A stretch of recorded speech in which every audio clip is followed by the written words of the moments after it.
Hey, what's up, guys? This is Quinn, and this is my mom, Peggy. Hello. And we're going to do a mother-son Q&A video for you. So, Mom, what was your first reaction when I told you I was trans? Or that I was questioning my gender, I think it was. I knew that you had been trans for longer than you knew.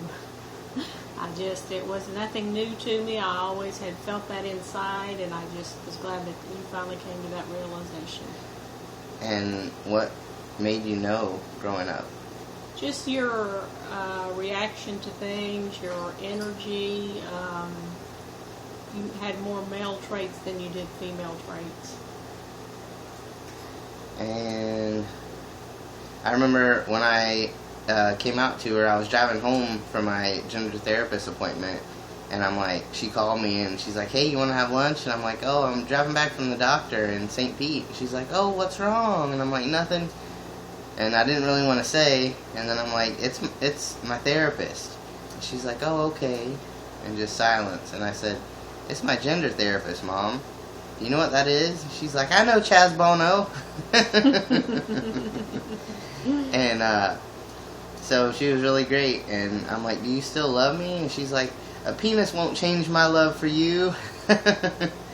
But she's always been my number one supporter, her and my wife, and I'm lucky to have her. So what was the hardest part for you about the whole transition? Just getting used to the name change, I think, which I'm still getting used to. And the pronouns? The pronouns, he and she and it and it. Whatever. No, it.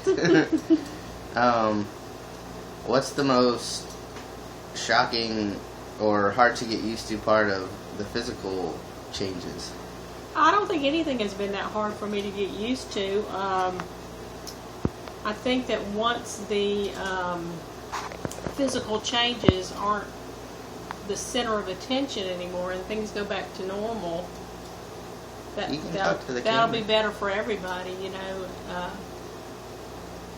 I know it's a big deal for you, Quinn, but it's not that big of a deal for everybody else. Every hair is a triumph. We expected it. We knew it was going to happen, and I know it's a triumph for you when it happens, but you're so tired of hearing about every back hair. I'm telling you. The back hair I've had enough of. So, ask me a question. Let's see, what can I ask you? When are you going to get a job? Today, I have a second job interview. So, I'm running out of questions here. I knew we should have wrote some down. Do you want to know how I feel about you now? Sure. In this heart of mine, the half can never be told. My love for you. Oh. Don't cry, Mama. No, I'm not gonna cry. So when I was younger, I started I was pretty masculine growing up anyway. And when I turned 12 or 13, everyone was wearing makeup, and I wanted to wear makeup and shave my legs and all that just to try to fit in and be a normal girl. Did you think that would last, or did you think that, what am I doing? It's not for me, or? I didn't think anything like that at all. I thought you were just trying to fit in with all the other girls and feel like you were more feminine. Which I think maybe you did for a period of time. It just didn't last. Yeah, I think everyone goes through that where they just try to fit into what society says they should be until they know better. Do you think that it was easier not having a spouse to go through this with? Not that her husband passed away a number of years ago, but not that Bob wouldn't have understood and embraced me, but do you think that, not having a partner to have to explain it all to and deal with their reaction as well made it easier or harder for you? I think it made it much easier on me, and easier, therefore, on you, because at this point in my life, I don't have to explain myself to anybody. Just me. That's right. And so I come and go as I please and do what I want to and accept and don't accept whatever I want to. And if somebody doesn't like my child for who he is, then they don't like me either. Oh, ain't she a great mama? She's so wonderful to me. You have no idea. And, you know, she's always been number one in my corner my whole life, and even more so since I'm transitioning. She's become a little bulldog about, you know, you better love my kid, and if you don't, then you're out of my life, pretty much. And I just love that about you. Well, thank you. I couldn't have picked a better mom if I had handpicked you myself. I feel the same way. Do you have a question for me? I have no questions for you. Well, could you have a question for me? Trust me, you answer every question every day. Apparently I'm overly informative about my transition. Is that it? Is that all we have to share? I think that's all we have. So, how about your parents? I know that it's been a process of, you know, at first you were kind of scared of what they would think, as I was. And you use she and my birth name more around them. And now it's kind of, the tables have kind of turned, and now you say Quinn and he, and now you've actually got my grandma saying he's probably, I don't know, 30% of the time, which is a lot of progress for an 80-something-year-old woman. So how do you think that evolution was for you and for them, and for what you thought of them? I think it was harder for me to go through it with them than it was for me to go through it with you. Because you were afraid of what they thought?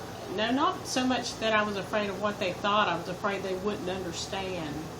And they have slowly come around with the help of your Uncle Mike explaining everything to them. They've come around to accepting you exactly as who you are and loving you for every bit of it. Yeah, my grandpa actually asked me a few months ago, when am I going to get a hang down? And it took me a minute to figure out what in the hell a hang down was. And then I figured out, oh yeah, he means a penis. So it's been pretty entertaining, and he was the one that I was most worried about not understanding and being judgmental, and he's the one that said, I wouldn't throw you away for nothing, you're my blood, and he's very supportive. And my grandma works, my uncle owns a tire and lube place, and my grandma works there from time to time, and I actually called her to change my name in the system, so the next time I go there, you know, it would be cool, because I keep being afraid to go get an oil change, because it still says my birth name in the system. So I'm really lucky in that regard. And my dad's side of the family, I know I've told you guys, if you've watched my previous videos, that they kind of disowned me a couple days after my granny died. And since then, my grandpa has called me and attempted to make amends. And, you know, he kind of, oh, there's Isis walking by. She had to make her appearance. He called me and apologized for the way he handled things, and, you know, basically said he's just trying to please his daughter, who's the one that's taking care of him now.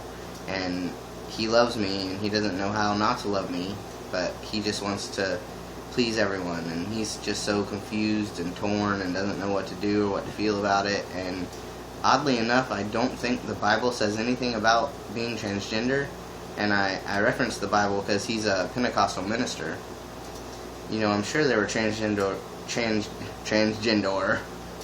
people back then, but there probably wasn't that word for it, and, you know, if anyone was different, they probably got stoned to death or something.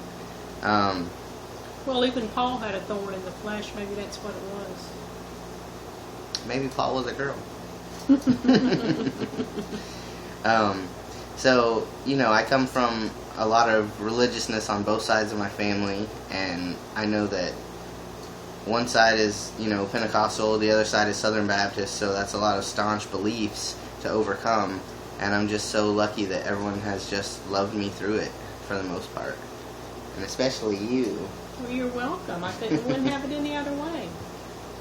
Do you think that because I'm your only child, it made it easier to accept it? Because like you didn't want to lose your only kid?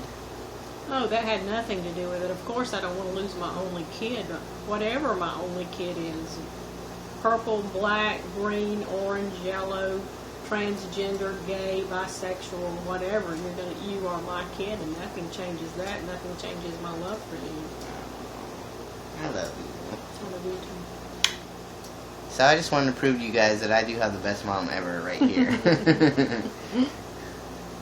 You other moms, I love you, but you ain't got nothing on her. Any closing remarks? Go out there and be yourself, no matter who it is. That's right. And love whoever's being their self, too. Most importantly, love. I love you, Mama. Love you too. Alright, guys. I'll talk to you next time.